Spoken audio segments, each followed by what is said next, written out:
मुंह किधर है, मुंह किधर है? उधर कोने में कोई आदमी मरो है, आदमी कोई मरो है।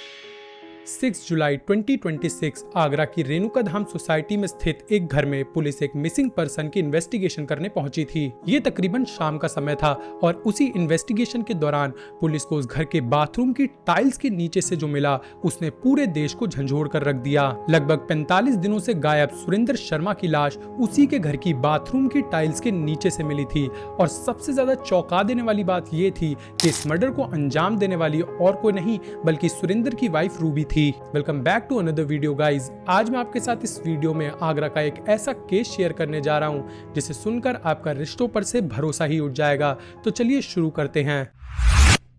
45 वर्षीय सुरेंद्र एक बेरोजगार और अल्कोहलिक पर्सन था जो भरतपुर से बिलोंग करता था और पिछले कई सालों से सुरेंद्र अपनी मां, अपनी वाइफ रूबी और अपने 2 बच्चों के साथ आगरा की रेणुका धाम सोसाइटी में रह रहा था। बट जुलाई 2026 में पुलिस ने रूबी को अरेस्ट कर लिया था। उस पर आरोप था कि उसने अपने हस्बैंड सुरेंद्र को बड़ी शातिरता से अपने ही हाथों से मौत के घाट उतारकर अपने ही घर के बाथरूम की टाइल्स के नीचे दफना दिया था और इस बात की भनक उसने किसी को भी नहीं लगने दी थी। शुरुआती इन्वेस्टिगेशन में पुलिस को नेबर्स ने बताया कि सुरेंद्र और रूबी के बीच अक्सर ही झगड़ा हुआ करता था और कई बार ये झगड़ा बढ़ भी जाता था, जिस कारण सुरेंद्र रूबी को मारा पीटा भी करता था। क्योंकि इसकी सबसे मेन वजह ये थी कि सुरेंद्र एक अल्कोहलिक था और वो कोई काम भी नहीं करता था, यानी वो बेरोजगार था। वो रूबी को हर बार इसी बात पर मारा पीटा करता था कि मुझे पैसे दे, मुझे शराब पीनी है। और जब रूबी उसको पैसे नहीं दे पाती थी तो वो कहीं से भी किसी से भी पैसे उधार लेकर शराब पीने चला जाया करता था। और एक दिन सालों की मारपीट और गाली गलौज से परेशान होकर रूबी ने एक एक्सट्रीम कदम उठा लिया। जैसा कि अक्सर ही ऐसे केसेस में देखा जाता है कि किसी न किसी बात से बहुत ज्यादा परेशान होकर या फिर प्रोवोक होकर आरोपी एक कदम उठा लेता है जो कि उसकी जिंदगी की सबसे बड़ी भूल बन जाती है। अकॉर्डिंग टू पुलिस, रूबी ने सुरेंद्र को खीर में ओवरडोज मिलाकर दे दी थी जिससे सुरेंद्र की जान चली गई। हालांकि सुरेंद्र को मृत अवस्था में उसकी दोनों बेटियों ने देख लिया था, लेकिन उन्हें ऐसा लगा कि उनके पिता अल्कोहलिक हैं और वो अक्सर ही शराब पीकर बेहोश हो जाते हैं और आज भी कुछ ऐसा ही हुआ होगा। तो वो दोनों अपने पिता को इस कंडीशन में देखने के बावजूद सोने चली गई। इसके अगले दिन रूबी ने बड़ी चालाकी से सुरेंद्र के भाई अनिल को फोन मिलाया और अपनी सास और दोनों बेटियों को किसी बहाने से अनिल के साथ उसके घर भेज दिया। और इस दिन के ठीक 8 दिन बाद रूबी भी अनिल के घर चली गई, लेकिन इन 8 दिनों में उसने सुरेंद्र की बॉडी को ठिकाने लगा दिया था और इसके साथ ही साथ सबको एक मेड अप स्टोरी भी सुना दी थी। According to that story, Ruby ने सबको बताया कि सुरेंद्र घर से 5,000 रुपए चोरी करके चला गया। जब वो घर से बाहर सामान लेने गई थी, उसने सबको कहा कि सुरेंद्र पहले घर में ताला तोड़कर घुसा और 5,000 रुपए लेकर शराब पीने के लिए कहीं भाग गया है और अब वो फोन भी नहीं उठा रहा है। लेकिन उसने सबको बताया कि वो पहले भी ऐसा कर चुका है, लेकिन जब उसके पैसे खत्म हो गए थे तो वो वापस आ गया था और शायद अब की बार भी वो वापस घर लौट आएगा। रूबी ने अपने प्लान ए को एग्जीक्यूट कर दिया था और अब बारी थी प्लान बी को एग्जीक्यूट करने की। तो वो कुछ दिन बाद अकेले ही अपने घर लौटी और उसने जहां पर सुरेंद्र की लाश को छिपाया था वहां से उसने लाश को बाहर निकाला, उस लाश को बाथरूम में लेकर आई और अपने हाथों से एक गड्ढा खोदा और उस गड्ढे में उसने सुरेंद्र की लाश को दफना दिया।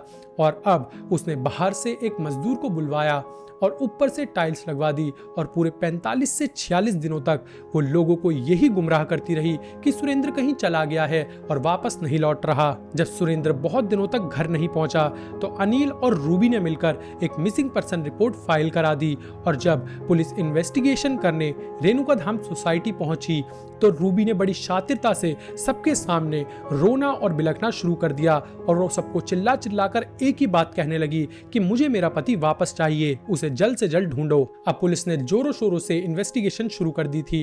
उन्होंने कई सारे रिकॉर्ड्स चेक किए, सीसीटीवी फुटेज चेक की और नेबर्स से पूछताछ भी शुरू की। नेबर्स ने बताया कि सुरेंद्र के बारे में पूछने पर रूबी के हाव भाव बदल जाया करते थे और वो जल्दी से जल्दी बात खत्म करने की कोशिश करती थी और हमेशा एक मेड अप स्टोरी उनको सुनाया करती थी जिसे सुनकर सबको लगता था कि शायद ये बनी बनाई कहानी है।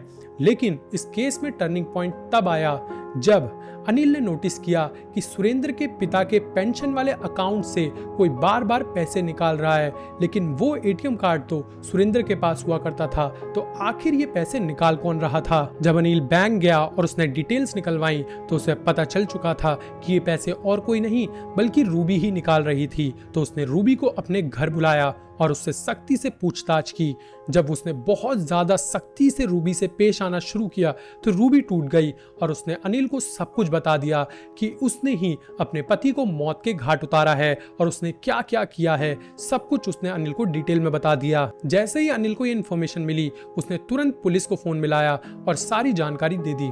पुलिस तुरंत अपनी एक टीम लेकर रेणुका धाम सोसाइटी के उस घर में गई और बाथरूम में टाइल्स को खोदा गया और टाइल्स के नीचे से सुरेंद्र का सड़ा हुआ शव मिला। अब पुलिस ने रूबी को हिरासत में ले लिया था और शव को पोस्टमार्टम के लिए भेज दिया था, जिससे ये बात कंफर्म हो गई कि रूबी एक एक बात सच बोल रही थी। फिलहाल इस केस में कोर्ट का कोई फाइनल डिसीजन नहीं आया है, लेकिन दोस्तों आपका क्या मानना है, आखिर कौन गलत था, सुरेंद्र या रूबी, और रूबी को क्या सजा मिलनी चाहिए?